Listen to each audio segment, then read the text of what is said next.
Actually पहिले तर मी माझं नाव सांगते. माझं नाव वैखरी यावलीकर आहे. मला जे वाटलं, जे फील झालं किंवा जे इमोशन्स किंवा मला जे सांगायचे ते माझ्या फोटोग्राफीतून दिसतं आहे. तर मला आठवतं की मी नवीन फोन घेतलेला आणि मग तेव्हा सुट्टी असली की मी फोन घेऊन निघायची.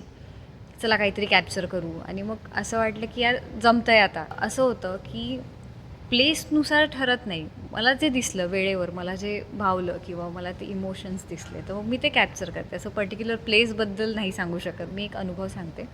मी पुण्यात शिकत असताना मी कॅमेरा घेऊन सुट्टी असली की निघायची आणि मंडईत गेली एकदा आणि एक खूप म्हातारी आजी, म्हणजे एकदम सुरकुत्यात ती ती जशी आपल्याला दिसते तशातली एक आजी. तर ती तिथे आपलं लसण निवडत होती आणि मग मी असं होते की आपण फोटोज त्यांना सांगून काढू शकत नाही कारण ते जरा कॉन्शियस होतात की एक्सप्रेशन चेंज होतात. आणि मग मी फोटो काढला आणि मी तिला दाखवला. ती फार इमोशनल झाली आणि तिने माझ्या डोक्यावर हात ठेवला. तर ती एक फार म्हणजे लोकांशी कनेक्ट होण्याची किंवा ती इमोशन्सशी कनेक्ट होण्याची किंवा ते इमोशन्स जाणून घेण्याची ती एक वेगळं माध्यम. प्रत्येक फोटोमध्ये ते आपल्याला वेगवेगळ्या पद्धतीने मिळतं. हॉबी डेव्हलप करायची, टिकवून ठेवणं हे महत्त्वाचं आहे. म्हणजे तुम्ही रोज तुमचे कामं करता, ऑफिस असते, मग त्यात असं होतं की थकून जातो आणि मग आता काय करायचं आहे घरी राहून, की तर मला असं वाटतं की म्हणजे प्रत्येकाचे विचार आहेत आता. थकून म्हणजे घरी थकून गेल्यानंतर एक असते की ही गोष्ट केल्यानंतर आपल्याला आनंद मिळेल.